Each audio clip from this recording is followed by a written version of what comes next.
Well, good day, viewers, and here we are again at Noel's Garden Tractors and Firewood. And she's kind of a wet one today. And the leaves are pretty well gone, almost. All on the ground. There you go. Yeah, so we're supposed to get some wind and rain today, so we're obviously getting the rain. And we didn't get a whole lot of wind yet. It's supposed to be up to 80 to 90 kilometers an hour later on today, maybe. We'll have to wait and see if that happens, I guess. So anyway, today we're back on to the John Deere charging system. We're going to put the battery in, and I'll see how it's going to work, I guess. So I guess I better go and put my remote mic on, I guess, and I'll go show you a few things in the manual, maybe. All right, so yesterday I got the key switch back in, and I got her hooked up in here. Hard to see, but it's hooked up. Those wires there are the ones that go to the switch. And what did I do? I tested something, so... Oh yeah, okay. So I tested this wire here. The DC wire in the middle of the three terminals, sometimes called the B terminal. So I tested that wire for ohms. I went all the way down, across, into the R, and then I turned the switch to the run position, and that's where I was having the trouble with continuity, which I don't think I am now. So so that wire all the way down across R, across to B, and B goes where? B goes up here and goes through the ammeter, across and down to the battery. So I put my test lead on the battery terminal, not hooked to the battery, and the other terminal to the DC or B wire that was on here, not hooked to the regulator, and I tested the ohms through that, through the switch with it on the run position, and back down to the battery. So I was getting 0.3 ohms, so I guess that's not too bad. And there's no indication of any problems in that circuit now. Before, when I was using this tester, and I did try it with this tester, I was getting fluctuations in continuity, and all I had to do was just barely touch the key switch just like that. So it doesn't do that now with the meter, so, and we're getting 0.3 ohms, so I think that's pretty good. I'm sure Joseph will let me know if that's good. And anyway, we're going to put the battery in here today. I'm not going to show you putting the battery in. I think you all know how to do that. So this is the battery here I'm going to put in, and I will start it up and just check the charging voltage. And once I'm done that off camera, I'll get back to you and let you know what I got. And stay tuned for maybe putting bearings in this piece here today, maybe. All right, so I'll switch this off for now, and then I'll get back to you when I'm done with the test. So I guess there's going to be a bit of a delay in what I was going to do here. I went to put the battery in and remove this to get it situated to get the battery in, and all of a sudden I noticed that it was moving a little easier than it should be.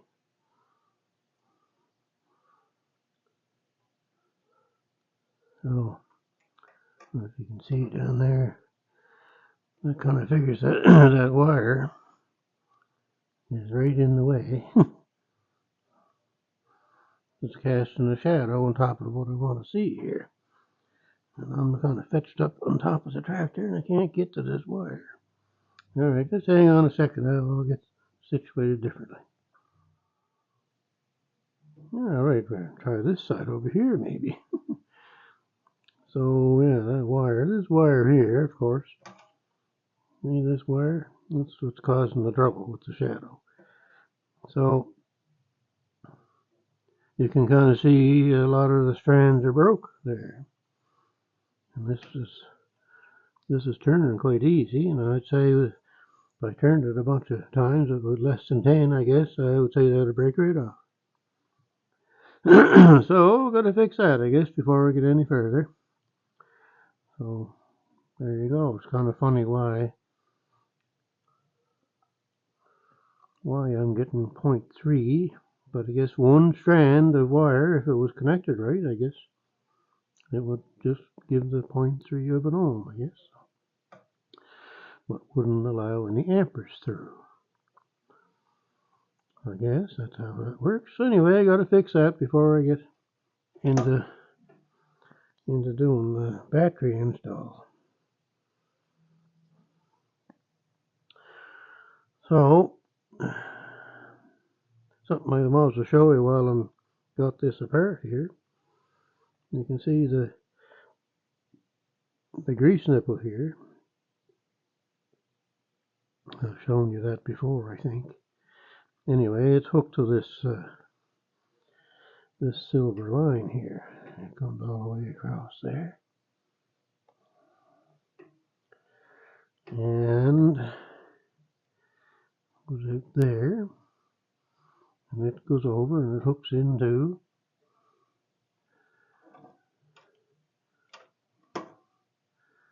all the stuff in the way. This line goes right into the steering box. So I can grease that out here. I just put the grease gun on that. I don't have to be fiddling trying to get in there underneath the tractor somehow. Anyway, I just thought I'd show you that while I had the plate out here. The plate sits in here and the battery sits on top of that. So anyway, I got some work to do there to fix up that battery cable, I guess. So I'll get back to you sometime. I don't know if it'll be in this video or not. It might be.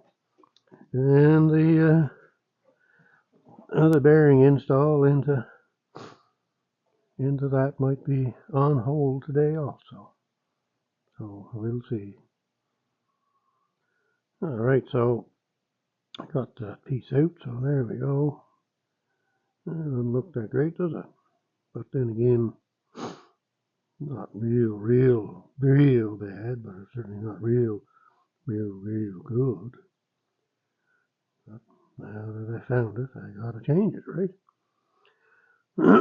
So anyway, I took this out, and I got the cable end off this end, so I got looking through me junk.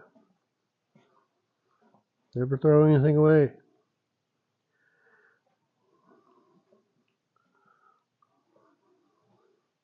So I found this piece here. Look at that. Nice end on it. Just have to drill that and make it a bit bigger. But it's too short. Too short. Alright, so then I found this wire here. Look at this jam. Ooh, boy. Yes, sir. You just got to drill that. Or no, I don't have to drill that one. That one's alright. Okay. So just guess how old is that wire? It's got that braid on it like that. So all I got to do is act naturally, as Buck Owens says. Well, what I'm going to do is I'm going to put this, I'm going to clean that up, and put that on there. And this is longer than that one, so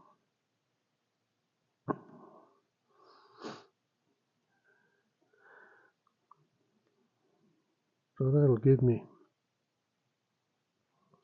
some extra maneuvering power. And it always was tight.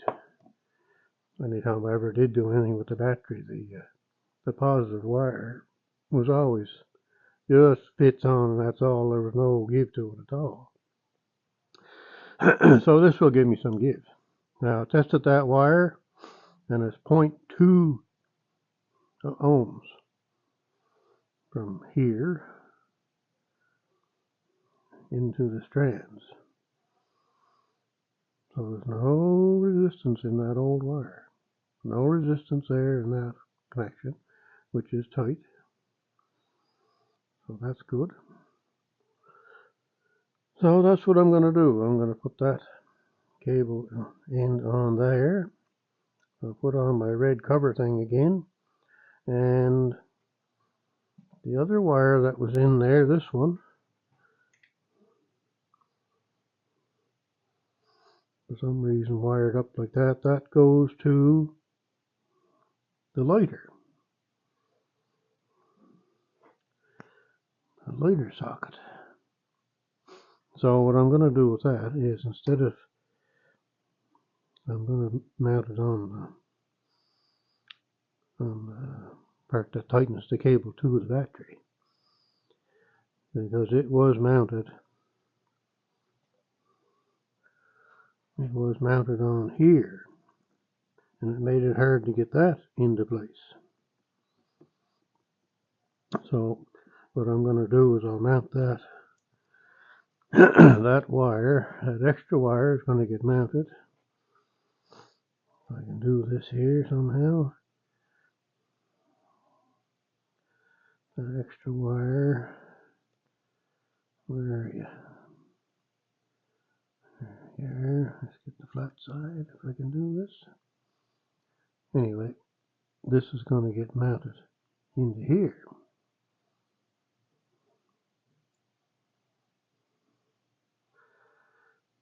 Like that.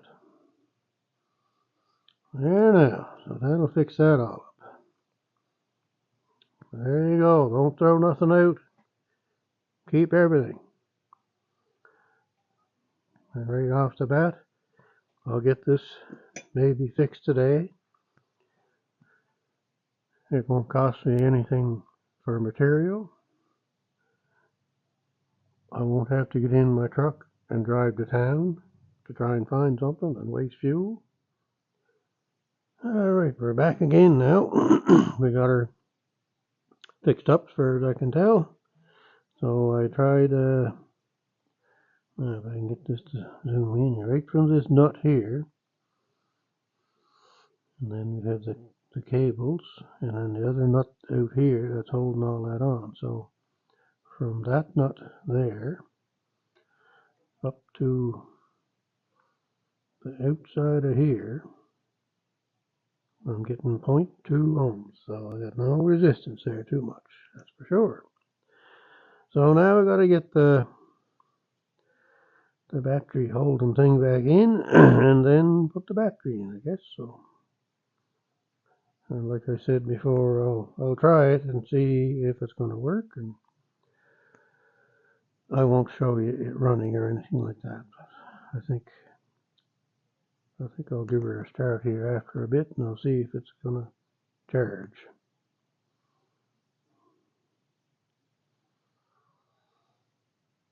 Alright, we just kind of finished testing her out here, and it looks like we're back to the drawing board again. It's not charging. So after all of that going on, and I kind of had it in the back of my mind that it wasn't gonna, but when I found that the ignition switch was kind of giving trouble. I thought, well, maybe, but I still had my doubts. Anyway, not charging. 12.8 volts is the most I get out of it. So I checked the stator, and I'm only getting 26.5 AC volts. So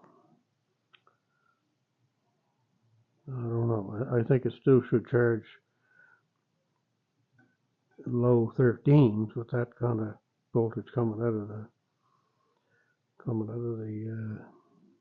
stator. Anyway, I guess I'll have to. I'm going to take a break from it, I guess now, aren't I? Yeah. Continue thinking, and yeah, I don't know. The strange thing is that it wasn't charging the other day, but then at the end of it, it did charge. And but I still knew I had something wrong because I knew it didn't charge sometimes. So I don't know.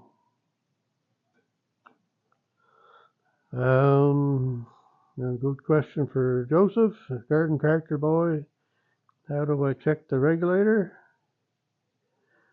And how do I check the amp gauge? The amp gauge moves, and it does show discharge, and when you rev it up, it shows charging, but the voltmeter says not. So, any ideas on that, Joseph? Maybe you could give me some guidance on that part. All right, so that's about it for today. I guess we're not going to get to our bearing install, so we'll have to try that tomorrow, maybe. We'll see if we can get into that tomorrow, because I'm probably going to take a break from this here and do some more thinking and looking at some other information, I guess. It seemed kind of strange. I don't know. I thought it would work, but I did have it in the back of my mind that it wasn't gonna. So,